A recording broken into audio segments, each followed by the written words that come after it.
Y'all, Carson Wentz got traded. Let's go.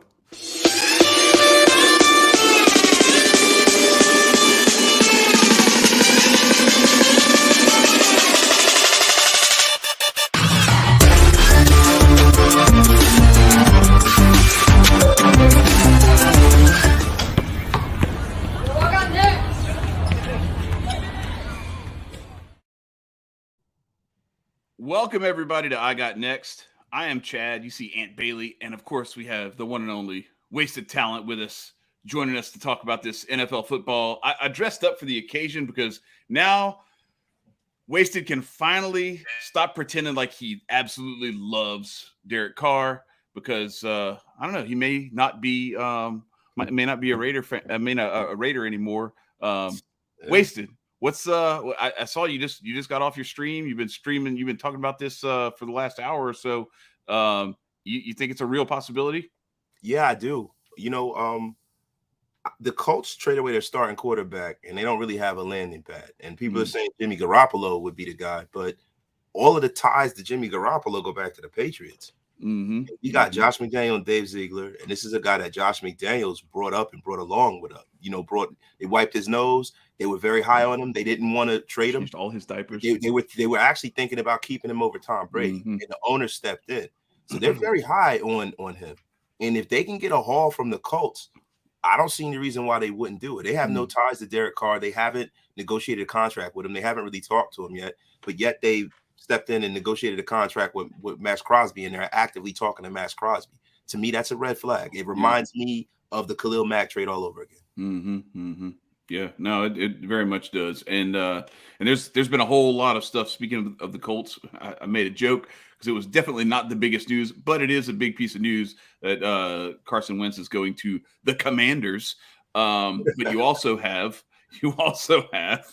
the Russell Wilson trade going to the Broncos, and that's a huge deal. They sent a boatload. That was a haul that the Seahawks got for that, and now it seems like they're blowing things up. I don't know. I wonder, like, is a DK Metcalf trade possibly lying in wait? Now, are they going to blow it up that hard? I can see it happening, but that's the one guy that you probably wouldn't trade because he's still on a rookie deal. He still has a year left. He's making peanuts. You know what I mean? So that's the guy. If you're going to keep anybody, I would see Tyler Lockett being traded first, to be quite honest with you. But I don't think that the Seahawks. I think the Seahawks got fleeced in that trade, man. To be honest with you, they got fleeced. I mean, they traded away a Hall of Fame quarterback, and they got back Drew Lock, Noah Fant. I mean, he's a decent tight end. I mean, he was a high draft pick, but he's really nobody. And Shelby Harrison, a bunch of draft compensation. So basically, what they did, 2 firsts and 2 seconds and a fifth. I mean, that's not that ain't pocket change. The currency of hope. So you're getting their first round picks. What happens if they're, a playoff team and that pick is in the 30s or in the late 20s? Now you got to make sure you pick right, because it's not like Denver's going to fall off the cliff as long as Russell Wilson is healthy. Denver's going to be very formidable. And for my Raiders, I was saying this yesterday on my stream, it's bad enough you got one looking to be Hall of Fame future quarterback there. You got another guy that's a young stud, looks to be a Pro Bowl level quarterback with Justin Herbert. And now you got a guy that's a definite Hall of Fame quarterback in our division. And let me tell you something, man.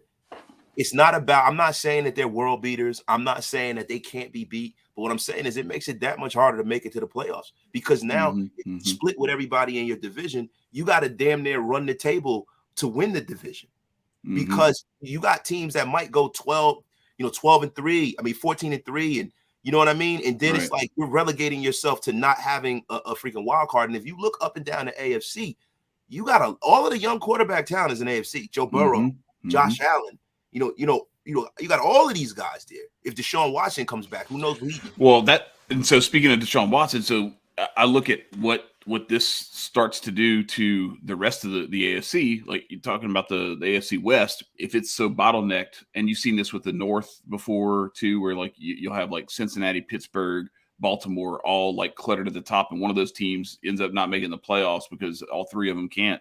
But if you're trying to get a 4th team, like it's damn near impossible, because the AFC South, somebody's gonna sneak in from there, because that's an easy division to finish second in now, with a decent record.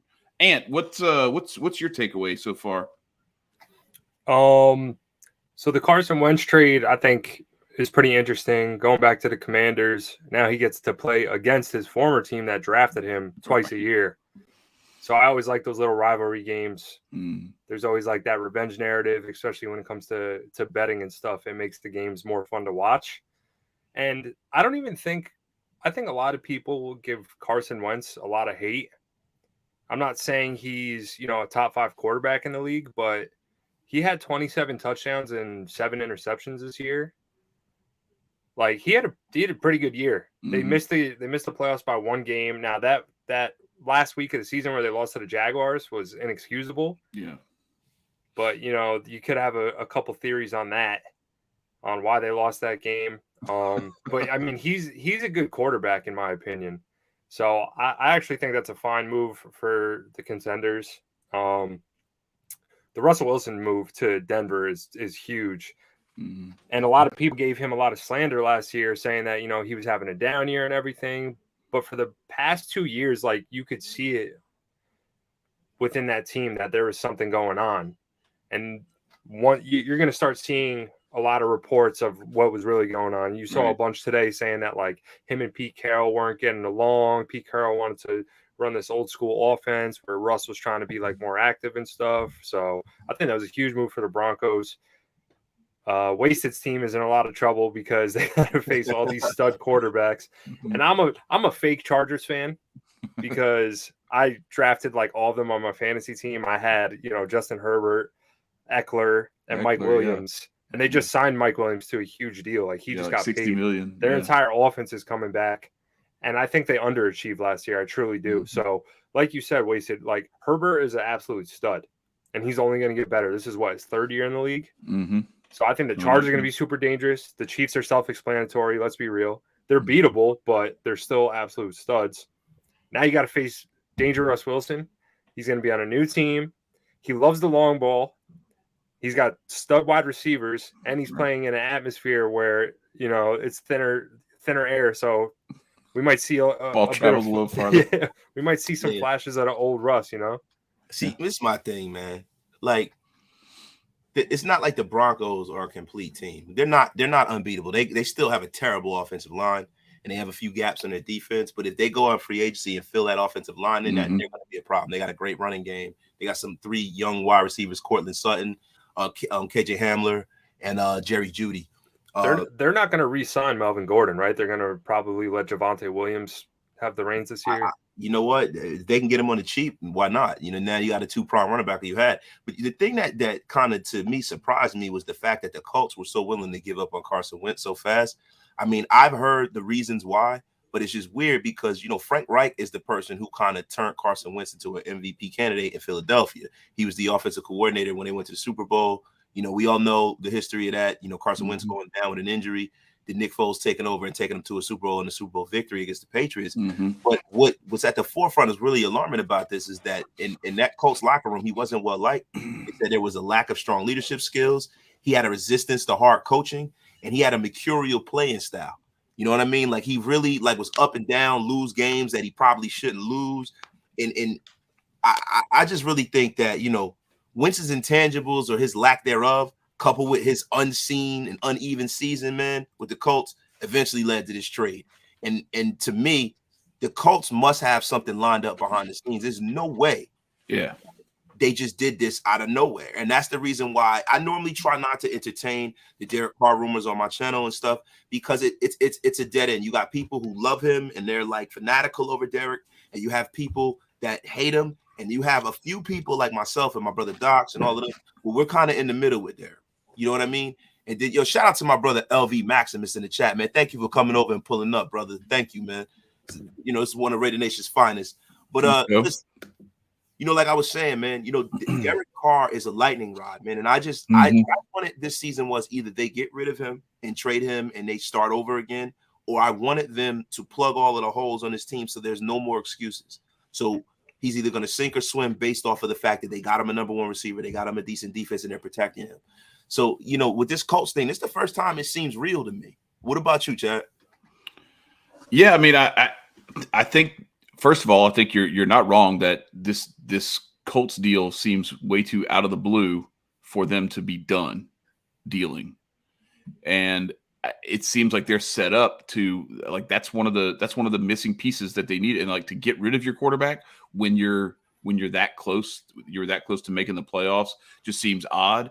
And so yeah, with the different moving pieces that are potentially at play, something where Carr ends up in Indianapolis and where Jimmy Garoppolo ends up in Las Vegas seems perfectly plausible to me. Like I could see those pieces. Now, what it takes to move those pieces around and how you have to make that happen is another story altogether. But I could definitely see something like that shaking out. And I bet you $1 to a donut, which is about an even trade at this point, that Josh McDaniels has Jimmy G on his short list of guys to target in the event that, because I'm sure they regardless of what happens with Carr, those discussions are being held, because you have on one side of the ledger on the chalkboard, you have what is it going to take to keep Derek Carr.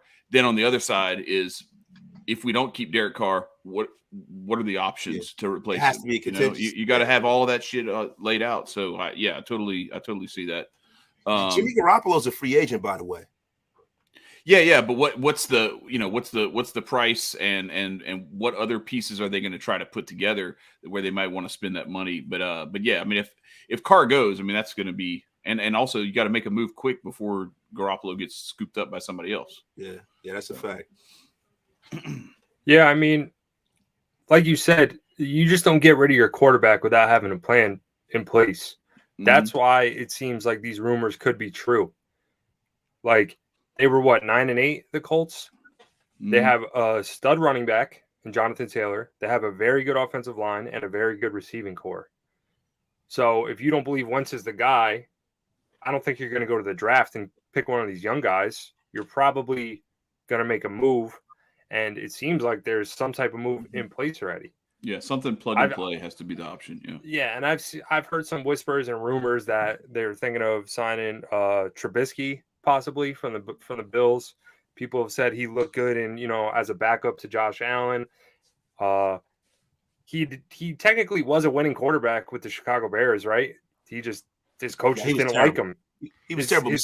Correct, but his coach didn't like him, and we've seen that his coach wasn't a good coach even with a different quarterback. And people around the league are saying that he might get a second chance at it. I don't know if that's going to be their move, but that's what I've heard in the rumor mill. It sucks because Mitchell Trubisky is essentially the Sam Bowie of football. Mitchell Trubisky was drafted before Patrick Mahomes and Deshaun Watson. Right. And that's really the biggest knock on him. He was drafted before both of those guys, man. And it's like Matt Nagy was a part of that decision. Mm-hmm. And then when it didn't work out the way he wanted it to, then he tried to part company with the kid, and that was terrible. Matt Nagy's a terrible coach, man. You know what I mean? He should never be a head coach again, to be quite honest with you. See, it's crazy. Me and my buddies talk about this all the time. It's like, how do you watch Patrick Mahomes play in college? Absolute stud every single week. And then you see Trubisky and you're like, yeah, this could be our guy. He's playing in a much worse conference.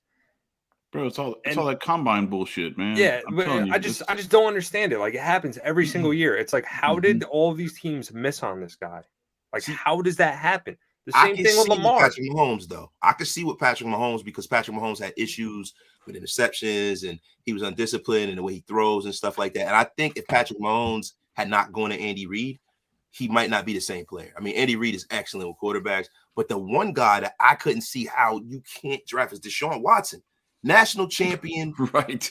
Animal. He had all the stuff. He had the size. He didn't win Heisman that year, did he? Eclipse? No, he was the national champion though. And like Dabo, anytime Dabo said or was asked about him, right, he'd be like, "Listen, this guy is like Michael Jordan. He's like Kobe. Mm-hmm. Like, he has a crazy mentality. This is all he cares about. He's putting in all these hours. Like, he had nothing bad to say about the kid. He's an absolute killer." So, like you said, how did all the teams pass on him? It's unbelievable, man. Unbelievable. And you know what? That's what happens in the National Football League. I call it organizational malpractice. You got people in these organizations, man, like the McCaskies, who own the football team by birthright. The McCaskies are, the woman who owns the Bears, along with her husband, she's George Halas's daughter. Okay. So George Halas started the National Football League. That the Bears and the Packers are in NFL royalty. Right. The two oldest teams. George Halas was the one who started the National Football League. So it's not like they're qualified to do their job. I mean, football back in the day was one way. Football now is a totally different beast. And you have these people run these organizations trying to do this mom and pop kind of thing and giving people autonomy over the team that probably shouldn't have it. Where you have other teams who go and they have consulting firms and they have all these coaching searches and all these metrics and numbers. That is where the game is going, man. And they got to get back to that, man. Yo, Cassius Cam said they're the Rothschilds of football. Trying to get us canceled. Yeah. So Watson finished second to Lamar Jackson in was it 2016, and he finished third when he was a sophomore before that. So he never won it, but he was a finalist twice. So Wasted, in your opinion, right? Say they do get rid of Derek Carr and he does end up on the Colts. What do you think the move should be from the organization at that point? Because that's a big change. Well, for the Raiders? Correct. The Raiders, it would be go get Marcus Mariota, bring him in, and get Jimmy G on the cheap. Hopefully you got a haul for the draft picks. Hopefully you got a second and a third this year, 2 number ones after that, and a player. Mm-hmm. And you go out there and you build the team up like how the 49ers did. You build up like the Broncos have been trying to do. You build the line, you build in from the trenches, you build that secondary up, and you have a plug-and-play situation for the next quarterback that comes under center for the Raiders. Yeah, so let me ask you about that, because I actually see that being like, let's think about this like big picture, like step away and say like, all right, try not to think exclusively short-sighted with like what's the team going to look like this year, but what is the next decade of the Raiders franchise going to look like, and is it better to go cheap at quarterback and build that other stuff, and then next year's draft class, who do you have your eye on for those 3 or 4 guys? Because it's going to be a solid class coming out of quarterbacks to draft from, and you could be in that top 10, maybe even top 5 pick area, probably more in that 8 to 15 range, if we're being honest, because I don't think they're going to be that bad. But you could trade up too. You get a load of picks, you could trade your way up. So what's your perspective on that, looking at that class as the target and building that decade out? Well, I think that is highly plausible, because if you take that metric and build that way, you can have stars all up and down the roster, and you can have a quarterback that's capable on a rookie deal. Mm-hmm. So if you do that, that's pretty much the recipe for winning, unless you do the things that the Rams do, and they're just pushing everything, kicking the can down the road to one day the bottom's going to fall out of that situation there. Right. You know what I mean? Because year, to be perfectly honest, if they didn't win the Super Bowl this year, they could have they could have not even been like a contender for like 5 or 6 years. Oh yeah. Because they put all their chips in the middle of the table. What were you going to say, Ant? So I was going to say, why wouldn't you go all in on the defense and try to get a cheap QB like Gardner Minshew, or I don't know, Teddy Bridgewater, someone like that, who could kind of just fill the void, be a game manager, or you can go all in for Kirk Cousins. Oh my God! I guess again. First of all, Kirk Cousins has gotten paid $45 million guaranteed, fully guaranteed for 3 years. He's not coming here for the cheap. He's not worth it. He's a terrible, terrible quarterback. So he's not terrible, but he damn sure ain't worth that money. He ain't worth that money. He's one of these guys who've gotten a contract and thinks that he's actually worth it. He got paid off of straight. He got paid off of straight potential. Like when he had that good season in Washington, they were like, "Yo, this guy could be something special," and then they paid him, and it was just like, "Why did we pay him this much money?" They did what the Rams did with Matthew Stafford. And your boy Jared Goff. They thought that's what they were doing. They thought that, okay, Goff got us to the Super. I mean, well, not Goff, but Case Keenum got us to the NFC Championship game.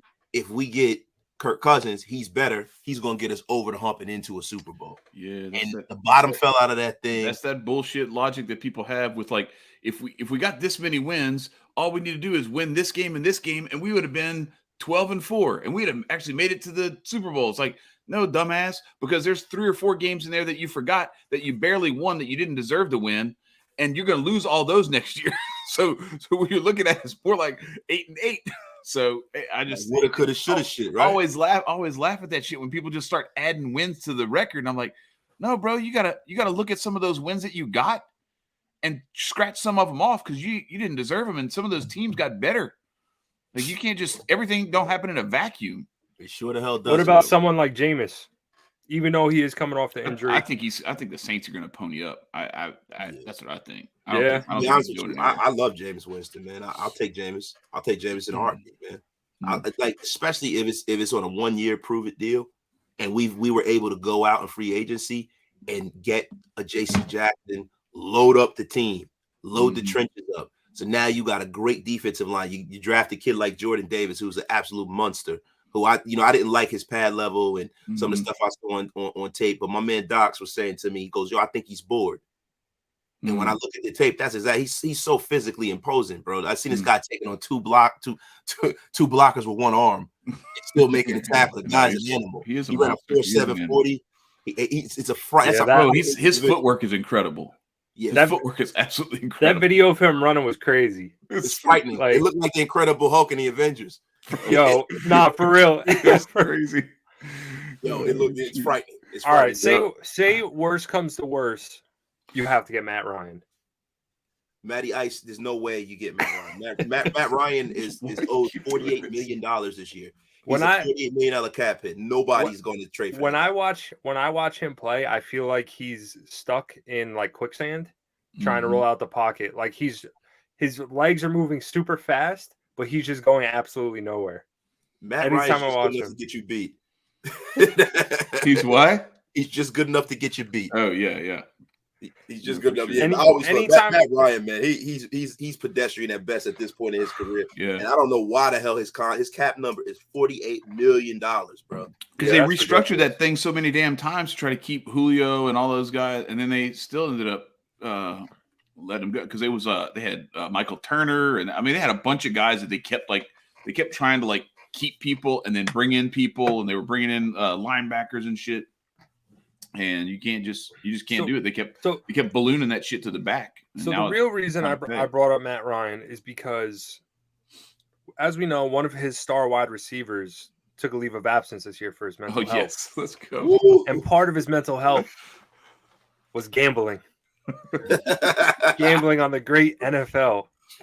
So for everybody, I'm sure everybody knows, but Calvin Ridley, who's the Falcons' best wide receiver, he got caught gambling a total of $1,500, doing multiple parlays and stuff like that, and he got suspended for the entire next season. Wasted. What are your thoughts on this situation, man? Because this is pretty funny. This is pretty funny stuff. He's a sick puppy, bro. He's a sick puppy because, bro, this guy lost millions of dollars over $1,500, bro. Like, why would a guy like that even do that? Like, and he should know better. I'm sure, like the National Football League, the one thing that there's no shortage of is information.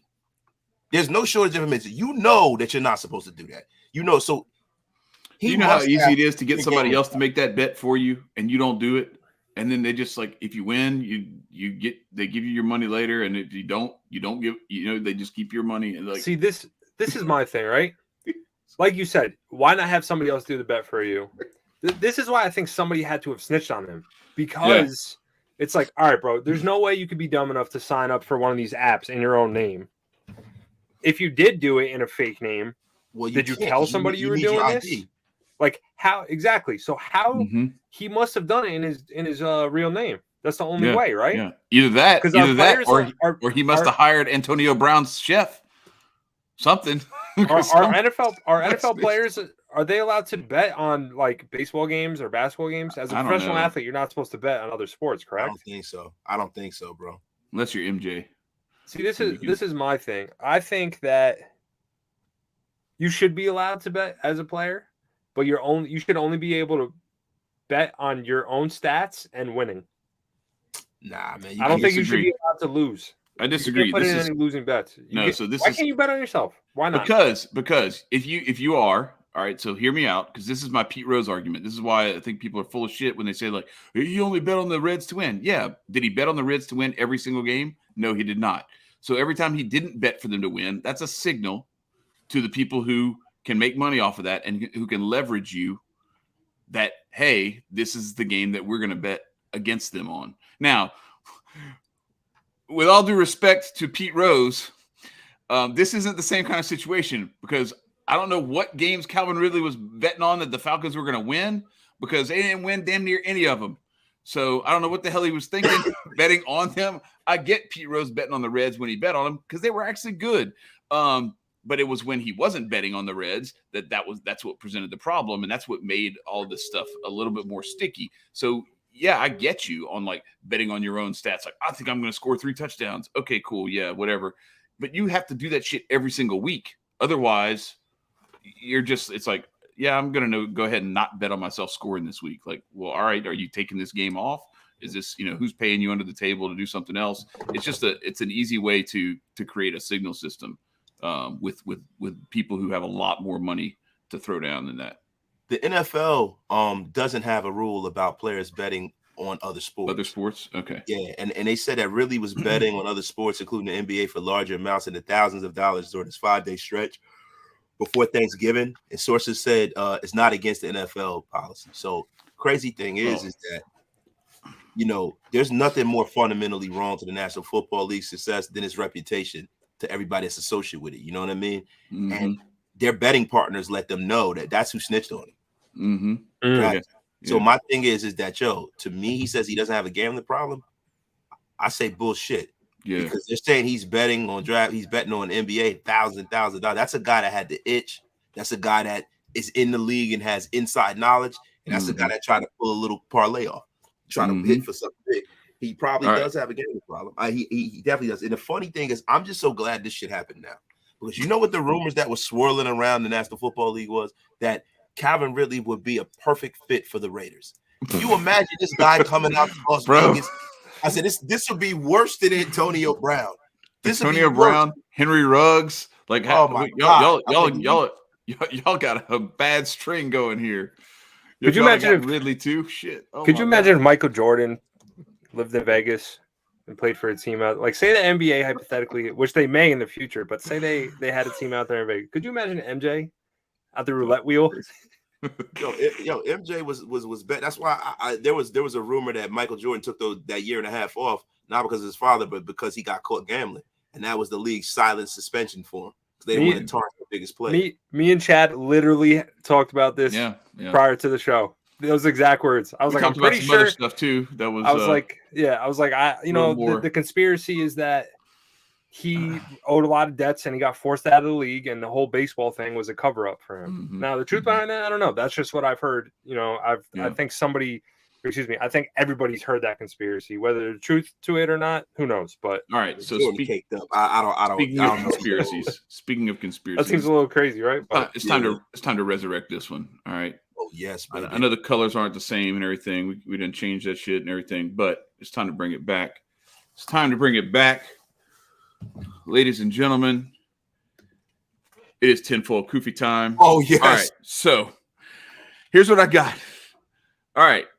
2 things. Number one, this is the real tinfoil Koofy moment here. I think that the biggest problem here is that this stuff is totally okay for certain people to do. It's just not okay for anybody to find out that anybody who could tarnish the reputation of the NFL is actually doing it.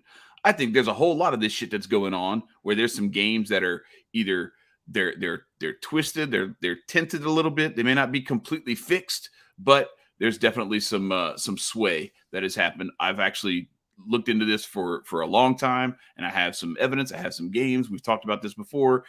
I'm going to put it together one day when I have enough time. I'm actually going to put together the anthology of like all the different games and like where some of the plays were made.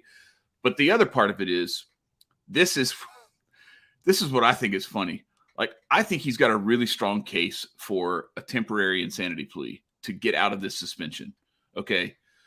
Number one, he was on a mental health break. That's number one. Like right out of the gate, he's already got like a certain level of being able to plead temporary insanity to begin with. Number two, he was betting for the Falcons to win, and he wasn't playing. Now, how you think they couldn't win with you? You think they're going to win without their best receiver? Yeah, he's definitely insane. On him? He's definitely insane. I would be. He needs to hire me as his attorney. We will go straight to the front of the line. We will throw down that insanity plea. We'll get out of this. He will be playing for the Falcons, going 1-16 again next year in a heartbeat. That's it. I just think the suspension is a little much. Like, I think they should definitely appeal the suspension. Pete Rose would disagree with you. Bro, but this is my thing. Get the fuck out forever. Obviously, we don't have to talk about the specifics of all the other cases, but people in the league have got suspended for much less for much more serious stuff. No doubt. You picking up what I'm putting down? You know what I'm saying? Yeah, like picking up what you're putting down, brother. Like, bro, you get suspended for the whole season. All right, maybe half the season, maybe like 8 games, something like that, and like a hefty fine. But like the whole season, bro. Yeah. How do you return to the league after that? What's worse, sitting out a whole season when you play for the Falcons or playing for the Falcons? I don't know. Sitting out because you ain't getting paid. Yeah, well, that's true. That's true. Yeah. Like, bro, who knows what type money's of money. he could get, he could get into now that he's not playing football. Like, is he going to be around the team? Is he going to be doing other stuff? Man. You know what I'm saying? Like, I don't think he can. And that's what I mean. Like, what is he going to do, bro? A lot of people, that football stuff is their safe haven, even though he did take a mental break from it. But it's like, bro, the whole season. Do you guys agree with it getting suspended for the whole season? Yeah. You agree with that? Yeah, I definitely do. Like, listen, it may just be protocol. I mean, I don't even know. Like, is that what's the NFL protocol on that? No, it is protocol. If that's the protocol, then that's it is what it is you know. Protocol, The rules, like it's. I just feel like people's careers. Yeah, that's what I'm saying. Pete Rose can't even go in the Hall of Fame. He's a first ballot Hall of Famer, instant, no doubt about it. And Free Rose. He's never going to be. Let's just talk about guys. Let's just talk about guys in the National Football League. Mm-hmm. Like, we got to go all the way back to Paul Hornung and Alex Karras, the Mad Duck. You know who Alex Karras is? Yep. Who is it? The father Webster's or dad? Webster? Webster's dad. George, Naaman George, the actor. Alex Karras was a great football player. He should be in the Hall of Fame. Yeah. He never played again. Him and Paul Hornung being the golden boy, playing for the Green Bay Packers back then, the world champions, was allowed to come back in the league, of course. Then Art Schlichter. You remember him from the Colts? Yep. Never played again. I don't think he did. I know he wound up in jail and everything like that. So this is bad. You have to maintain the sanctity and the legitimacy of the sport. You can't have players betting on the sport. You just can't, because you have too many people that are involved in this. Too many people betting their money. Oh boy! Yeah, I won't put it back on, but you have to maintain the appearance of the legitimacy of the sport. That's the problem, because the shit happens. It happens, but you got to keep it. It has to be covered up. You can't let it get into the light of day. That's the problem. I think you should be all right. I think you should just be able to bet on your team that you're going to win. What is wrong with betting on your team that they're going to win? Bro, You can't throw the game. You can't throw the game. That's the only bet. No point spread. No player stats. But just win. Just win. Though, did you hear what I said? Like, if you're allowed to bet on your team, then you either have to not bet at all, or you have to bet on your team every single game. Yeah, they have to bet every single game. What's wrong with betting on your team? You're betting on yourself. I'm just looking up some stuff, and I'm just saying to myself, man, you guys are crazy. If there was a rule where if you're the Kansas City Chiefs and you were allowed to bet on yourself every single week, you wouldn't do it? Yeah, but the thing is, bro, you can't have people gambling, bro. You can't have people gambling, man. Why not? They promote it every single week to all the fans. You can't throw a game because you're trying to win the game. It's not like you're betting on yourself to lose. It's not like you're betting on your over-under players. You have to bet the same amount every time, too.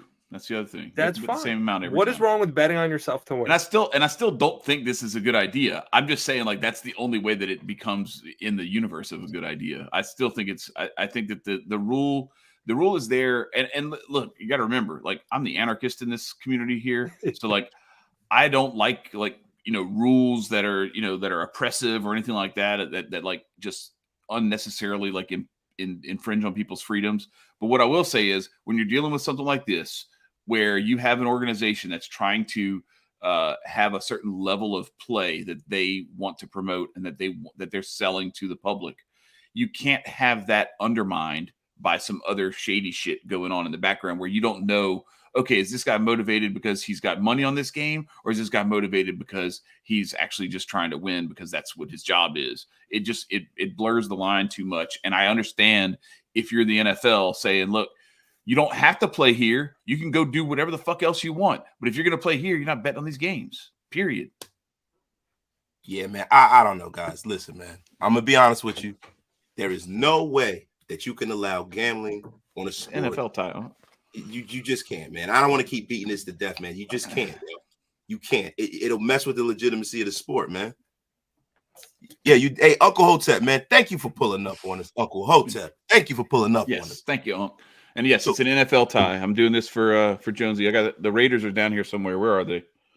Shit. Oh, there they are. They're right there. Nah, I understand you guys' point though, because a lot of these guys in the league, they have a lot of inside information because they're friends with everybody. Right. They might know, hey, Lamar Jackson is going to be out this week, while the media is saying, oh, Lamar's questionable for Sunday. Half the guys might know he's already not going to play. So at that point, they can manipulate the game. They can manipulate the lines and all that. I understand that. Yeah, however, come on, guys. Let's be for real here, man. Yeah. Come on. I think you should be able to bet on yourself to win. Well, like in boxing, right? Yeah, why can't you just bet on yourself to win? Like, I'm going to win this fight. Now, boxing, they bet on themselves. Yeah. That's what I'm saying. Why can't they do that in the NFL? Because it's a team sport, man. You cannot have that, bro. You can't have that. Like, but listen, I'm not gonna keep beating this dead horse. I will beat the dead horse that Calvin Ridley should definitely plead insanity, because he was already on a mental health break and he bet on the Falcons to win. I don't think what they're gonna do is they're gonna say, take your mentally unhealthy ass and go sit in the corner for a year. They're like, you're right. You need a leave of absence. Stay away for a year.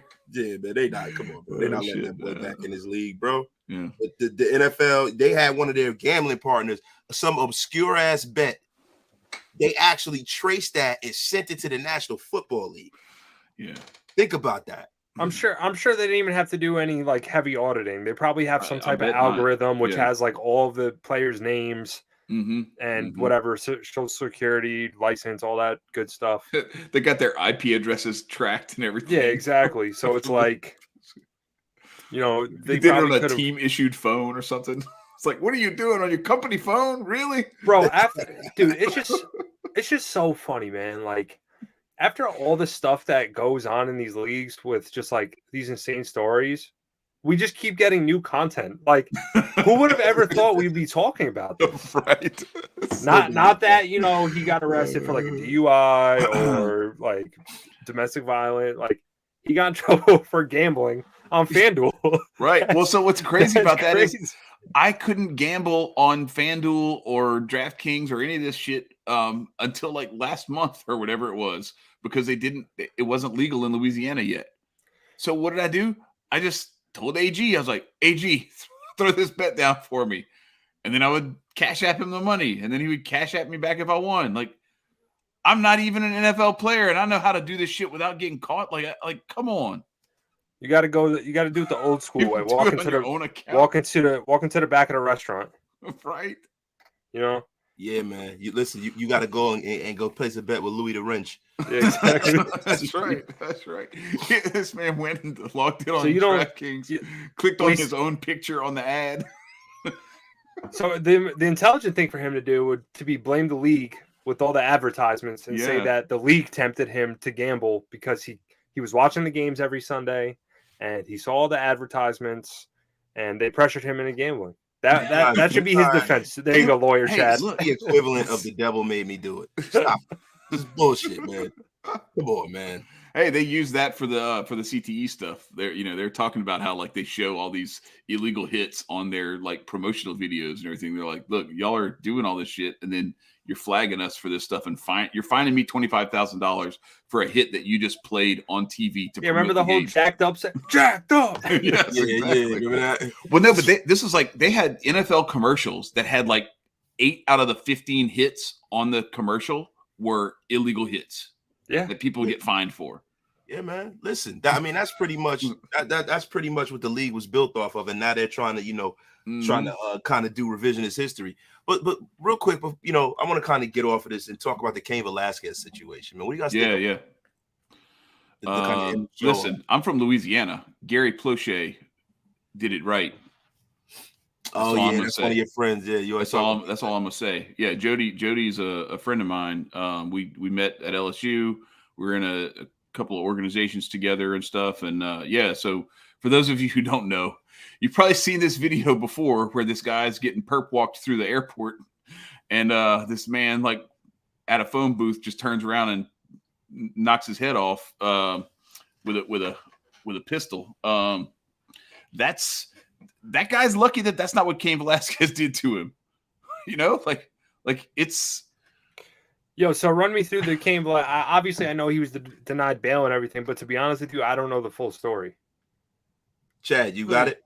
Yeah, well, I mean, I like, so not to get too deep into the weeds on it, but so same type of situation as what happened with Gary Plauché, where like it's a child molester, and that guy got out, and Velasquez just was like, all right, it's time for some street justice, and now he's the one who's hemmed up.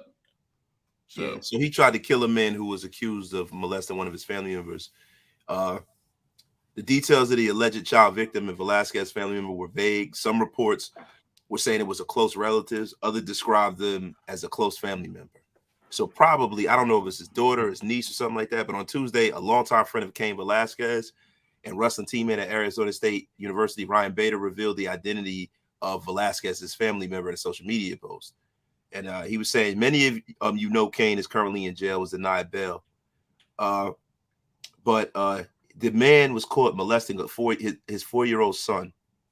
The 43-year-old man was released immediately with no bond and was able to go back home. Cain took justice to his own hands. Wasn't the smartest decision, but any father would have felt the same way, Bader wrote. I think it just shows like the flaws of, the justice system and everything like that. And apparently I read that there was like over 30 personally written like hand letters from people with prominence saying that this guy is a good guy. He has good character. Please grant him bail. And listen, he was denied. So the other guy molested kid, he gets out. Cain Velasquez beats him to a pulp and he doesn't. Listen, I want you guys, whoever's out there, I want you to go on menoforder.com. Yep. And I want you to check out Cassius Cam's article. Hey, Chad, do we got a way we could put that in the chat? I'm gonna put it in there right now. I want to pull that comment up on the screen, man. But Cassius Cam, a terrific writer from our team at Men of Order. Yep. Men of Order is Men of Order is the future in media right now, guys, in sports and in politics and in just the world, masculinity in general. So listen, get with it or get lost. It's time for you guys to join the fraternity.